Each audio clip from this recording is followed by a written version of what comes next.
por duket se Bankers, edhe me ndryshimet ligjore, asgjë nuk kishte në plan që të paguante taksat që duhet u ktheheshin qytetarëve. Dhe për shmangjen e pagesave, Drejtoria e Doganave, aso kohë të drejtuara nga Elisa Spiropali, vendosin të gjobisin Bankers Petroleum për mos pagesën e akcizës. Nga ky moment fillon një kalvar i gjatë komunikimesh midis Drejtorisë së Përgjithshme të Doganave dhe Bankers Petroleum, Ministrisë së Infrastrukturës dhe Energjisë dhe Ministrisë së Financave. Këto veprime pasqyrohen në mënyrë të detajuar në vendimin e gjykatës kushtetuese të datës 25/7/22. Sipas këtij vendimi, në shtator të vitit 2014, Dogana Fier ka ushtruar kontroll pranë subjektit Bankers dhe ka nxjerrë detyrimet për akcizën e papaguar. Në datën 23/9/2014, sektori i akcizës pranë degës së Doganës Fier, bazuar në aktin administrativ numër 20805 fraksion 2014, ka mbajtur procesverbalin e konstatimit numër 2303, protokoll datë 23/9/2014, duke pretenduar se kërkuesja përgjatë periudhës nga 1/4/2014 deri në 23/9/2014 ka shmangur detyrimin e pagesës së akcizës për furnizimin me produktin solar, gjysmë produkt, hollues, po në të njëjtën datë, dega e Doganës Fier me shkresën numër 2303 fraksion 1, protokoll datë 23/9/2014, i ka dërguar kërkueses kopje të procesverbalit dhe ka njoftuar atë se ka 5 ditë kohë për të paraqitur me shkrim pretendimet, duke njoftuar gjithashtu se në përfundim të këtij afati, dega e Doganës Fier do të procedojë me marrjen e vendimit dhe kontabilizimit të borxhit në bazë të neni 100 të ligjit numër 61 fraksion 2012. Ky njoftim i është dorëzuar kërkesës në datën 26/9/2014. Me plotësimin e afateve procedurale, Dogana Fier e gjobit Bankers Petroleum me mbi $5 milion.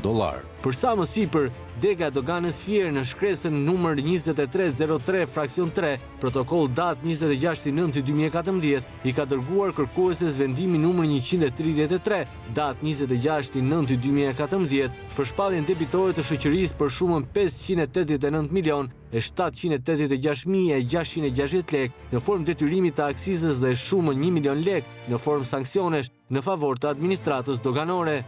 Në vim, Dogana Fieri ka kërkuar Bankersit jo vetëm pagesën e detyrimit, por e ka njoftuar për një kontroll tjetër që do të ushtrohej për muajin tetor 2014. Në këtë moment, Bankers vendos të drejtohet gjykatës administrative.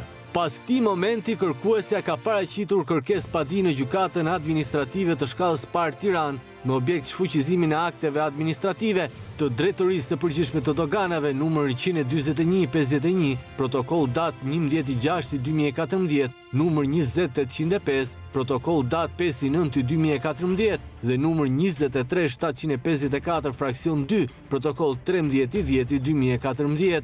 Në dhjetor 2014, gjykata administrative e shkallës së parë vendos të shfuqizojë vendimet e Doganës, edhe pse ligji ishte shumë i qartë, por gjykata shkon edhe më tej. Vendos të pezullojë çdo vendim të autoriteteve doganore për të mbledhur detyrimin, pasi vendimi i shkallës së parë nuk është i formës së prerë. Ky vendim sigurisht që ankimohet nga doganat. Në vitin 2016, administrata doganore ndërmerr një tjetër kontroll, por nuk nxjerr dot asnjë akt administrativ, pasi gjykata administrative e shkallës së parë ka pezulluar jo vetëm mbledhjen e detyrimit, por edhe aktet administrative të nxjerra në zbatim të ligjit për akcizën. Sot do të publikojmë një komunikim zyrtar mes Drejtorisë së Doganave dhe Ministrisë së Financave. Sipas shkresës që mban firmën e Ministrit të Financave Arbena Metaj, Dogana do duhet të vazhdoni të kërkoni pagesën e akcizës për holluesin. Në zbatim të ligjit të akcizës prej datës 1 prill 2014 nuk ka përjashtim për karburantin që përdoret si hollues në proceset e nxjerrjes së naftës. Sipas nenit 4.3 fraksion C të ligjit për madhrat e akcizës,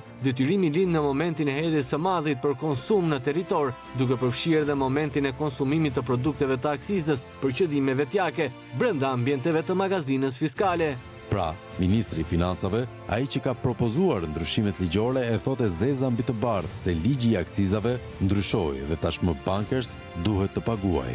Në buxhetin për vitin 2017 është parashikuar shtesë në planin e akcizës vetëm për holluesin e naftës bruto në vlerë 1.3 miliard lek, sa më sipër të merren të gjitha masat me qëllim garantimin e zbatimit të ligjit lidhur me akcizën për holluesin. Gjykata administrative e apelit merr vendim në datën 1 qershor 2017 duke rrëzuar gjobën e vendosur nga dogana.